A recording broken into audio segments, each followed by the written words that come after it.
Bonjour à tous, alors aujourd'hui on va parler d'un des films les plus attendus de ce mois d'août. Il s'agit d'une comédie française qui est même attendue depuis des années.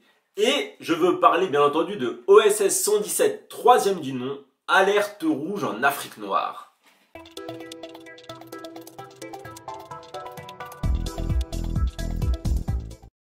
Alors pour ce troisième opus, c'est un nouveau réalisateur qu'on a avec Nicolas Bedos. Il succède à Michel Hazanavicius qui avait fait le premier OSS, Le Caire, Nid d'espion en 2006 et Rio ne répond plus en 2009. À noter par contre que le scénariste n'a pas changé, il s'agit toujours de Jean-François Alain qui adapte d'une manière parodique le personnage créé par Jean Bruce dans les années 50. Alors dans OSS 117 Alerte rouge en Afrique noire, on retrouve notre espion préféré, OSS 117, joué par Jean Dujardin. Et cette fois, il va devoir accomplir une mission délicate en allant porter secours à un de ses jeunes collègues, OSS 1001, joué lui par Pierre Ninet. Et ce dernier est prisonnier en Afrique. Alors j'avais adoré les deux premiers opus de OSS 117, voilà, j'étais un grand fan de ce personnage joué par Jean Dujardin.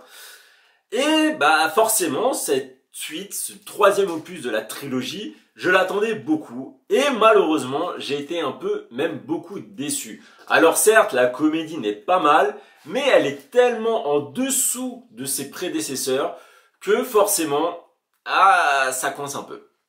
En sortant de la salle, je me suis dit... toute cette attente pour ça, vraiment, je pense pas que ça valait le coup. Et voilà, malheureusement, je me suis dit ça. Et personnellement, voilà, je pense que le gros problème vient du changement de réalisateur. Donc en effet, adieu Hazanavicius, bienvenue Bedos. Le problème, c'est que Bedos, alors, il a fait deux premiers films qui sont vraiment très réussis. Monsieur et Madame Adelman en 2017 et La Belle Époque en 2019, voilà, c'est deux films que j'ai beaucoup aimés. Mais ce ne sont pas des pures comédies, voilà, ce sont des comédies, voilà, sentimentales, il y a la nuance. Et on va pas se mentir, bah c'est pas l'ADN d'OSS 117, donc forcément, je pense que le style du réalisateur n'allait pas avec le film. Et on va pas se mentir, je sais pas si le scénario était terrible non plus, parce que Hazanavicius a refusé de faire le film justement parce qu'il n'a pas aimé ce scénario. C'était un signe précurseur du peut-être futur échec que va connaître le film. Bon, on va pas se mentir, je pense pas qu'au box-office ça va être un échec, mais il y a de nombreux fans comme moi qui risquent de ne pas beaucoup aimer. À noter d'ailleurs, pour appuyer ce que je disais sur Nicolas Bedos, c'est que à un moment, il va tenter justement de faire une pseudo-scène, voilà, un peu réflexion, sentiment, etc. Elle est un peu lourde, voilà, c'est un peu un reflet du film qui n'est pas ce que les autres étaient, qui n'est pas dans la continuité, qui tente de nouvelles choses, et ce n'est pas forcément une réussite. Parce qu'on va pas se mentir, OSS 117, ce n'est pas le bébé de Nicolas Bedos, voilà, c'est un fait. Et ça se ressent, il ne le traite pas comme tel, il essaye de l'adapter à sa personnalité, à sa vision des choses. Voilà, c'est... Au bout d'un moment, quand vous avez vu un personnage pendant deux films qui a été un succès, que tout le monde s'est pris dedans, vouloir le changer dans le troisième film, c'est peut-être un peu tard, et c'est pas forcément la meilleure chose à faire. Parce qu'au-delà de l'humour que je vais aborder plus tard, c'est le traitement en soi du personnage de OSS 117 qui fait que je n'ai pas été fan, voilà. On est sur la pente descendante, on le montre, voilà, on est dans les années 80, OSS 117, il est dépassé par les nouvelles générations, la technologie, etc. Il est plus adapté à son temps, son charme ne fait plus d'effet, je pense notamment dans la scène d'hôtel avec la chargée de clientèle. Et ça fait qu'en fait, ce que j'adorais avec Jean Dujardin, avec son charme, voilà, ça représentait de manière parodique la grande France, voilà, c'était ça. Et en même temps, ça vient complètement casser ce mythe. Pour moi, voilà, je préférais l'OSS flamboyant, l'OSS qu'on admire. Et la contrepartie, ça va être ce nouvel agent, OSS 1001, joué par Pierre Ninet, qui va là vraiment être un peu l'homme cool des années 80. Ça apporte un côté un peu kitsch rétro. Malheureusement, ça sonne pas super juste. La symbolique vraiment du fait que je n'ai pas du tout accroché avec ce nouveau personnage et cette fusion qui se fait entre les deux c'est que j'ai vraiment préféré les parties où SS-117 était seul.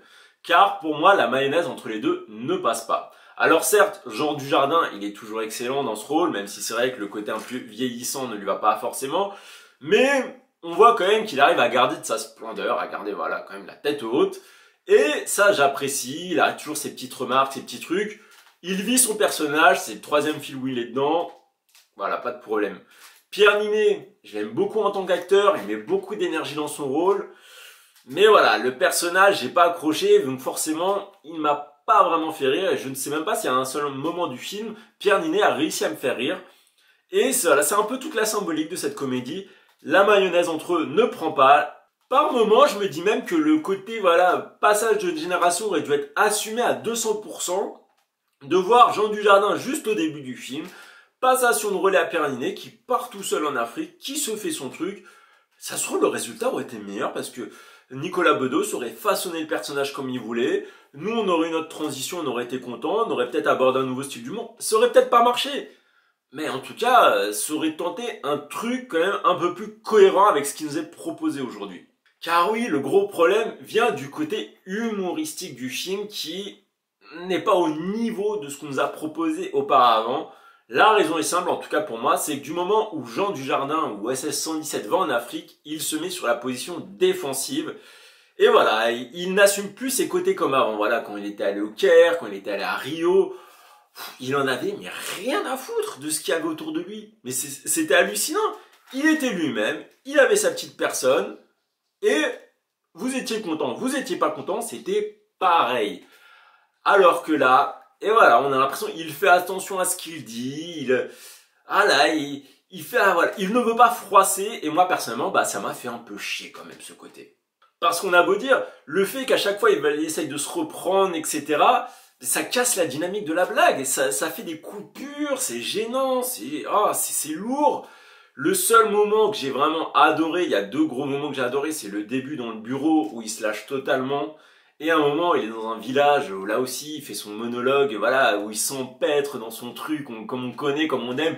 Il continue parce qu'il en a rien à foutre, il est dans son délire.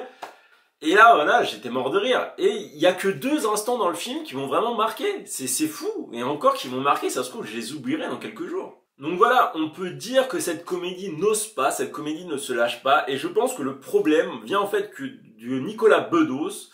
D'ailleurs, à travers différentes déclarations qu'il a pu faire, moi c'est l'interprétation que j'en fais, il a voulu rire du « on ne peut plus rien dire ». Voilà, c'est sa fameuse phrase « on ne peut plus rien dire, on ne peut plus rire de tout comme avant ». Et il a voulu se moquer de ça à travers voilà le fait qu'OSS 117 se reprenne, etc. Une scène avec Pierre Ninet aussi, je vais pas vous spoiler, mais bref.